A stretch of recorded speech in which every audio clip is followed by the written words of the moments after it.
तो आज की इस वीडियो में नवोदय विद्यालय एंट्रेंस एग्जाम में पूछे जाने वाले उन महत्वपूर्ण प्रश्नों के बारे में बात करने वाले हैं जो कि बहुत ही अच्छे हैं, बहुत ही बढ़िया लेवल के क्वेश्चन हैं and Navodaya Vidyalaya entrance exam में जरूर पूछे जाते हैं और पूछे गए हैं। ठीक है, तो भाई वीडियो को लास्ट तक देखना, थोड़ा सा समय निकाल लीजिए, वीडियो को लास्ट तक देख लीजिए। और हाँ, इस वीडियो में जो मैं क्वेश्चन आपको बताने वाला हूं उसमें बहुत सारी शॉर्टकट ट्रिक्स भी है जो आप जरूर याद कीजिएगा एंड इन क्वेश्चंस को एग्जाम में जाने से पहले जरूर पढ़ लीजिएगा।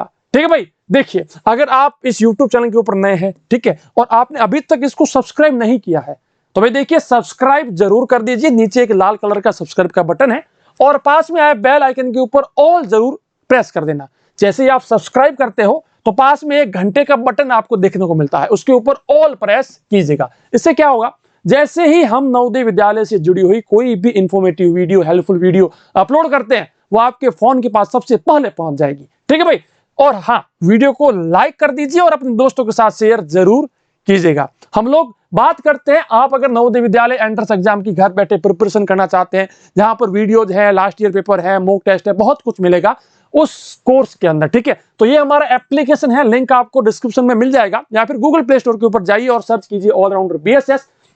इस ऐप को इंस्टॉल कर दीजिए और घर बैठे अपनी कोचिंग या प्रिपरेशन स्टार्ट कर दीजिए। ठीक है भाई, चलिए बात करते हैं। आपको मैंने अभी तक चैप्टर का नाम बताया नहीं है, ठीक है, सो जैसे जैसे मैं क्वेश्चंस बताऊं तो आप मुझे बताना कि वो क्वेश्चन मैंने कौन से चैप्टर से लिया है। ठीक है भाई, तो अपना नाम लिखकर नीचे कमेंट सेक्शन में बताना कि मैंने ये क्वेश्चंस कौन से चैप्टर से लिए हैं। जिस क्वेश्चन का उत्तर आपको आ रहा है भाई वो भी मुझे बता देना। ठीक है भाई, चलिए बात करते हैं आज के हमारे सबसे पहले प्रश्न के बारे में। मगन सेठ ने प्रत्येक 20 रुपए में 15 खिलौने खरीदे। कहना का मतलब क्या, हर खिलौना उसने 20 रुपए में खरीदा है, कुल मिलाकर उसने 15 खिलौने खरीदे हैं। ठीक है भाई, उसने उन सभी को 345 रुपए में बेच दिया। इस लेन देन में उसे कितना लाभ या हानि हुई? मगन सेठ bought 15 toys for Rs 20 each. He sold them all for Rs 345. How much profit or loss he did make in this transaction? इस पूरी घटनाक्रम में उसको कितना लाभ या कितनी हानि हुई वो अपने को बताना है। देखिए ऐसे क्वेश्चंस में आपको पता है एक सिंपल सा मेथड यूज होता है। 15 खिलौने, हर खिलौने 20 रुपए का, मतलब कि कुल मिलाकर 15 इंटू 20, कुल मिलाकर उसने 300 रुपए में वो खिलौने खरीदी। अब भाई 300 रुपए क्या है भाई, सीपी है, लागत मूल्य। बेटा क्या है, लागत मूल्य। एंड सेलिंग प्राइस जो अपना एसपी है, विक्रय मूल्य, वो कितना है भाई, 345 रुपए। ठीक है भाई, अब कितना लाभ या कितनी हानि हुई? ठीक है भाई, चलिए निकालते हैं।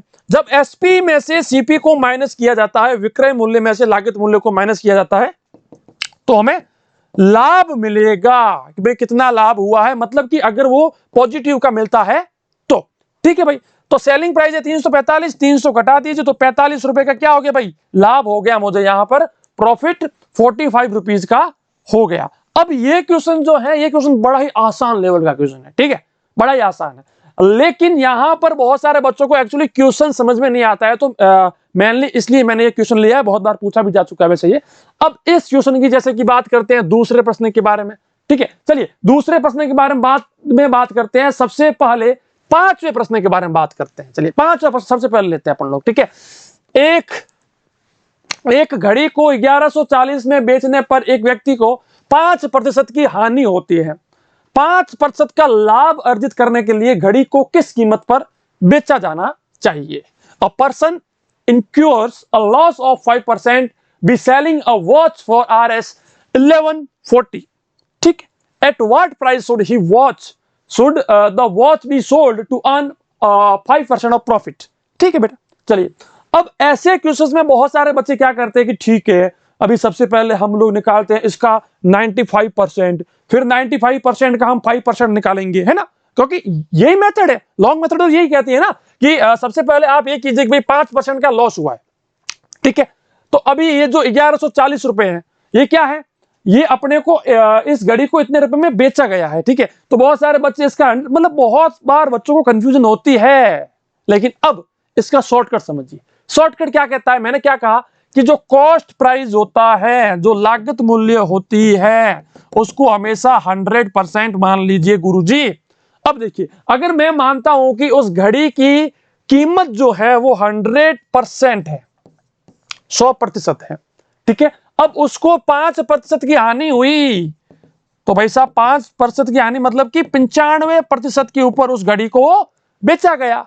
अब अगर उस घड़ी को 95% के ऊपर बेचा गया है, मतलब कि उसको 1140 रुपए में बेचा गया है। भाई 95% तो मैंने निकाला है, लेकिन क्वेश्चन खुद कह रहा है कि उसको 1140 रुपए में बेचा गया है, मतलब कि 95% बराबर क्या आ गया, 1140 रुपए। चलिए भाई, अगर 95% बराबर 1140 रुपए है, तो 1% बराबर क्या होगा, 1140 बट्टा में 95। लेकिन मुझे क्या निकालना क्या है गुरुजी, ये भी समझ लीजिए। देखिए, मुझे क्या पूछ रहा है कि उस घड़ी के ऊपर 5% का लाभ कैसे मिलेगा, उसको कितने में बेचे। भाई साहब, अगर वो घड़ी 100% की है और मुझे 5% उसके ऊपर फायदा चाहिए, प्रॉफिट चाहिए, लाभ चाहिए, तो भाई मुझे उसे 105% के ऊपर बेचना पड़ेगा। अब भाई 1% बराबर अगर इतना है, तो 105% बराबर क्या होगा भाई, 105% बराबर हो जाएगा 105 गुणा में 1140 बट्टा में 95।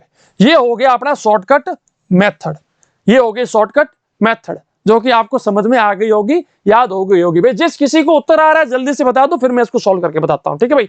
अभी इसको 5 से काटते हैं तो करीब 19 बार भाग जाएगा, है ना, 19 पंजे 95, ठीक है। 5 से इसको काटा, 5 5 25, 5 नहीं, 5 का भाग 20 बार हो जाएगा, 20 और 21 बार जाएगा, ठीक है भाई, 21 बार ये गया, ठीक है।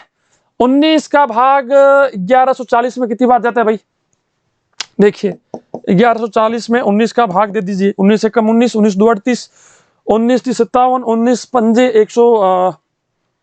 19 का भाग कितनी बार जाएगा 105 में, 19 का 19 5 बार जाएगा, 19 पंजे, है ना, क्योंकि 5 नहीं 5 बार नहीं जाएगा, 5 19 95 में वो तो होता है, ठीक है भाई। 19 से कम 19, 19 दो 38, 19 57, 19 चौका 19 पंजे 95 होता है, 19 पंजे 95, 19 संग कितना होता है भाई, 19 संग 15 यानी कि 4 नहीं ज्यादा जाएगा, 19 पंजे 95 कर दीजिए आप, ठीक है, माइनस कर दीजिए। 14 में से 5 गया, पीछे बचा 9, 10 में से 9 गया, पीछे बचा 1। अच्छा, भाग पूरा पूरा जा रहा है भाई, 6 बार भाग जा ही रहा है, ठीक है भाई। तो 6 बार पूरा पूरा भाग गया, 114 मुझे मिल गया, ठीक है भाई। 114 मुझे अगर मिल जाता है, यहाँ पर 0 आ गया, 0 यहाँ पर भी आ गया, 60 बार भाग पूरा पूरा जा चुका है, ठीक है भाई। तो यहाँ पर भाग दिया, जब मैंने 19 का भाग इसमें दिया, 60 आ गया, 60 को 21 से मल्टीप्लाई कर दो भाई, 60 को 21 से मल्टीप्लाई कर दो, तो 6 कम 6 6 दूनी 12, मतलब कि 1260 रुपए में अगर उसको बेचा जाता है, तो 5% का अपने को प्रॉफिट हो जाएगा भाई। कैलकुलेशन तो आपकी खुद की है, मैं आपको है ना कैलकुलेशन नहीं यहां पर समझा नहीं सकता, ठीक है, कैलकुलेशन आपकी खुद की है, मैं बस आपको मेथड बता सकता हूं, जो कि मैंने आपको बता दी कि 5% का लॉस हुआ है मतलब कि 95%, और 5% का फायदा चाहिए मतलब कि 105%, और फिर उसका कैलकुलेशन निकाल लो, सिंपल सा मेथड। चलिए भाई, बात करते हैं आज के हमारे चौथे प्रश्न के बारे में। क्या कहता है चौथा प्रश्न, एक कार, देखिए एक कार बी को 10% हानि के ऊपर बेचता है। ए नाम का एक व्यक्ति है, बी नाम का एक व्यक्ति है, और मान लीजिए सी नाम का भी एक व्यक्ति है। ए के पास एक है कार, ए इस कार को बी को बेचता है 10% हानि के ऊपर, 10% लॉस के ऊपर। बी इस कार को सी को बेचता है 20% प्रॉफिट के ऊपर, लाभ के ऊपर। लेकिन एक चीज और दी गई है कि बी इसको जो है 54,000 रुपए में बेचता है, 54,000 रुपीज में बेचता है। तो अब ये पूछ रहा है कि ए ने इस कार को कितने रुपए में खरीदा था, इसका कॉस्ट प्राइस क्या था, वो अपने को बताना है। भाई बड़ा ही सिंपल क्वेश्चन है, बस एक मेथड आपको याद रखनी है। क्या कहती है मेथड, इस क्वेश्चन की मेथड एक सिंपल मेथड है। क्या कहती है कि मान लीजिए ए ने उस कार को 100% रुपीज में खरीदा था, और ए ने उस कार को 100% रुपीज में खरीदा था, ठीक है भाई। अब अगर ए ने 100% में खरीदा था, ए को 10% का लॉस हुआ है, मतलब कि बी को इसने 90% के ऊपर बेचा है, ठीक है। बी ने सी को बेचा तो 20% का उसको लाभ हुआ है, लेकिन ये जो प्रॉफिट है, ये जो लाभ है, ये 90% के ऊपर है, ना कि 100% के ऊपर, ठीक है। मतलब कि ये जो वैल्यू थी, इसके ऊपर उसको प्रॉफिट नहीं हुआ है। इसने खुद ने कितने में खरीदा था, इसने 90% में खरीदा था, उसके ऊपर इसको 20% का प्रॉफिट हुआ है। अब मान लीजिए उसने 90% में खरीदा था, उसके ऊपर उसे 20% का प्रॉफिट हुआ है, ठीक है, तो 20% उसका निकाल दो, 1/5 आएगा, ठीक है, मतलब कि 18%, ठीक है। तो कुल मिलाकर इस कीमत के ऊपर उसे 18% का प्रॉफिट हुआ है भाई, 18% ये हो गया। अब इसने खरीदा था 90% में, 18% का प्रॉफिट, तो 90 प्लस 18 होता है 108%। तो भाई कुल मिलाकर बी ने इस सी को बेचा है 108% के ऊपर। अब देखिए भाई साहब, ये तो क्वेश्चन ने भी कहा है ना कि इसने इसको बेचा है, मतलब कि बी ने सी को बेचा है 54,000 रुपए के अंदर, 54,000 रुपीज के अंदर, ठीक है।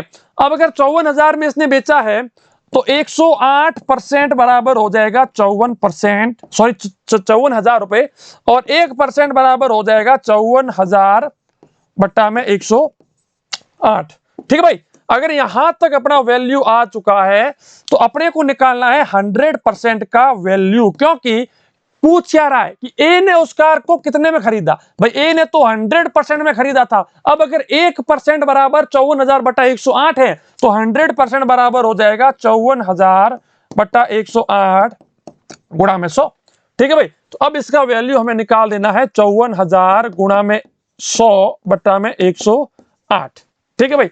तो 54 एकम 54, 54 दूनी 108, ठीक है भाई।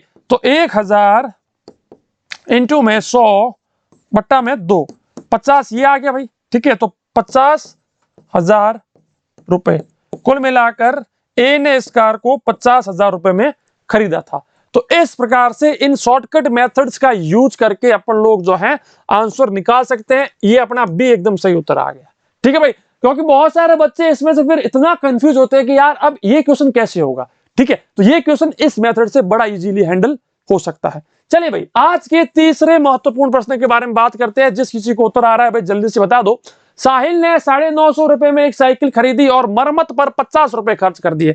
भाई साहब साइकिल तो खरीदी, लेकिन उसके मेंटेनेंस के ऊपर, रिपेयर के ऊपर उसने 50 रुपए और एक्स्ट्रा खर्च कर दिए, ठीक है। 950 में खरीदी, 50 रुपए एक्स्ट्रा खर्च, 2 साल तक इसका उपयोग के बाद उसने इसे 800 रुपए में बेच दिया। उसको कितना प्रतिशत की हानि हुई, ठीक है भाई। चलिए भाई, अब देखिए उसने 950 में खरीदा, 50 रुपए का उसको जो है मेंटेनेंस का उसका हो गया, तो कुल मिलाकर 1000 रुपए में उसने साइकिल को खरीद लिया, ठीक है भाई। 1000 में खरीदा, 800 रुपए में उसको बेचा, ठीक है भाई। तो 800 रुपए बटा में 1000 इंटू में 100, ठीक है। चलिए, 0 से 0 कैंसिल, 0 से 0 कैंसिल, तो कुल मिलाकर 80 आ गया ना, 80 आएगा, 80%, ठीक है, 80% आ गया। मतलब कि उसने उस साइकिल को 100% के ऊपर खरीदा और 80% के ऊपर बेच दिया, तो लॉस कितना हुआ? 100% माइनस 80%, मतलब कि 20% का उसको लॉस हो गया। बी अपना 20% एकदम सही उत्तर हो जाता है। चलिए भाई बेटा, बात करते हैं आज के हमारे दूसरे प्रश्न के बारे में। If a shopkeeper suffered a loss of 60 rupees on selling 15 shirts for 2340, find the cost price of each shirt. एक दुकानदार 15 कमीजों को 2340 रुपए में बेचने पर 60 रुपए की हानि होती है, तो प्रत्येक कमीज का क्रय मूल्य ज्ञात कीजिए। मतलब कि हर कमीज कितने में खरीदा था वो अपने को बताना है, ठीक है भाई। अब देखिए 15 कमीज, 15 शर्ट है ना, शर्ट को मैं एस लिख देता हूं, ठीक है। 15 शर्ट उसने 2340 में खरीदे, सॉरी बेचे, है ना, बेचे, और 60 रुपए की हानि कुल मिलाकर उसको हो गई। तो भाई 2340 रुपए है, 60 रुपए की हानि होगी, मतलब कि 60 रुपए जोड़ दो तो उसकी कॉस्ट प्राइस निकल जाएगी, लागत मूल्य निकल जाएगा, ठीक है भाई। तो भाई 2400 रुपए में उसने सारे के सारे शर्ट खरीदे थे। अब ईच शर्ट, हर शर्ट की क्या आएगी कीमत भाई? तो 2400 के अंदर 15 का भाग दे दो, 5 से इसको काटो, 3 बार जाता है, 5 से इसको काटा 5 बार, 8 बार और 80, ठीक है भाई। अब इसको और काट दो, कितनी बार जाएगा भाई? 2400 के अंदर 15 का सीधा ही भाग दे देते हैं ना, 2400 के अंदर 15 का सीधा सीधा भाग दे दो, ठीक है। तो 15 एकम 15, 9, 15 एकम 15, 3 तला चौका 60, 5 75, छकड़ा 90। चलो भाई हो गया। फिर 0 है तो 0 डाल दो, 160 रुपए में एक शर्ट उसने खरीदा था, ठीक है, 160 रुपीज अपना सही उत्तर है। इसी प्रकार से पहला, दूसरा, तीसरा, चौथा और पांचवा सारे महत्वपूर्ण प्रश्न मैंने आपको बता दिए। आपको कौन सा क्वेश्चन सबसे बेस्ट लगा और आपका स्कोर 5 में से कितने मार्क्स आ रहा है, जल्दी से कमेंट सेक्शन में बता दो। और इस YouTube चैनल को सब्सक्राइब नहीं किया है, पास में आया बेल आइकन के ऊपर ऑल प्रेस नहीं किया है, वीडियो को लाइक नहीं किया है, शेयर नहीं किया है, और आपने अगर अभी तक ऐप इंस्टॉल नहीं किया है जरूर कीजिए। मैं मिलूंगा नेक्स्ट वीडियो में। जय हिंद, वंदे मातरम, जय भारत, धन्यवाद।